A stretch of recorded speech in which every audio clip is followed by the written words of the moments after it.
बिस्मिल्लाहिर्रहमानिर्रहीम। अस्सलामु अलैकुम वरहमतुल्लाहि वबरकातुह। आज हम आपको एक ऐसी अजीम हस्ती की ज़िंदगी से रोशनास कराने जा रहे हैं जिनका नाम सुनते ही दिल अदब से झुक जाता है, जिनकी इबादत, जिनका तक़वा और जिनकी ज़िंदगी अल्लाह वालों के लिए एक रोशन चिराग है। आज हम जिक्र कर रहे हैं हज़रत सैयदा नफ़ीसा ताहिरा का, जो अहले बैते रसूल सल्लल्लाहु अलैहि वसल्लम की एक निहायत पाकीज़ा और अल्लाह की वलिया खातून थीं। हज़रत सैयदा नफ़ीसा ताहिरा की पैदाइश मदीना मुनव्वरा में हुई, इसी मुक़द्दस सरज़मीन पर जहाँ नबी करीम सल्लल्लाहु अलैहि वसल्लम ने दीन इस्लाम की बुनियाद रखी। आपका ताल्लुक़ हज़रत इमाम हसन की नस्ल से मुबारक से था, यानी आप अहले बैटे अतहार में से थीं, और यही निस्बत आपके मकाम व मर्तबे के लिए काफ़ी है। बचपन ही से आपके दिल में अल्लाह की मोहब्बत जाग उठी थी। कुरान करीम आपकी रूह की ग़िज़ा था। कहा जाता है कि आपने अपनी ज़िंदगी में सैकड़ों मर्तबा कुरान पाक मुकम्मल फरमाया। दिन रोज़े में गुज़रता और रातें सजदों में। दुनिया की आसाइशें आपके लिए कोई अहमियत नहीं रखती थीं। आपकी असल दौलत सिर्फ़ और सिर्फ़ अल्लाह की रज़ा थी।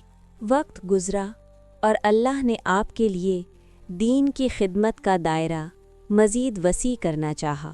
चुनाचे आप मदीना मुनव्वरा से मिस्र तशरीफ़ ले आईं।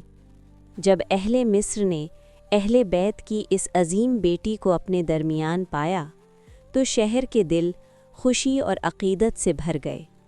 आपकी आमद को लोग रहमत और बरकत समझते थे। काहिरा में आपका घर इल्म और रूहानियत का मरकज़ बन गया।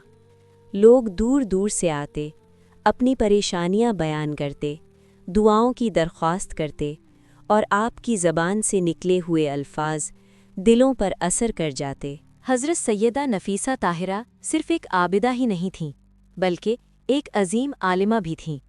यही वजह थी कि वक्त के बड़े बड़े उलमा आपका बेहद एहतराम करते थे। अजीम इमाम शाफ़ई रहमतुल्लाह आपसे ख़ास अक़ीदत रखते थे।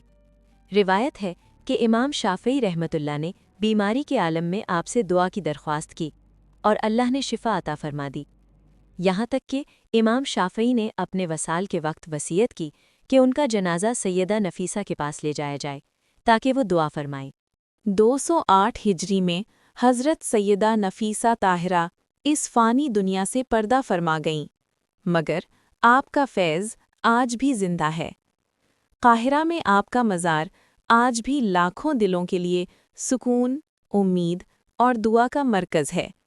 हज़रत सैयदा नफ़ीसा ताहिरा की ज़िंदगी हमें ये सबक देती है कि इल्म, इबादत और तक़वा के ज़रिए औरत भी अल्लाह के नज़दीक बुलंद तरीन मकाम हासिल कर सकती है, और ये कि अहले बैते रसूल सल्लल्लाहु अलैहि वसल्लम से मोहब्बत ईमान की खूबसूरती है। अल्लाह ताला हमें भी इन नेक हस्तियों के नक्शे कदम पर चलने की तौफ़ीक अता फ़रमाए। आमीन या रब्बुल आलमीन।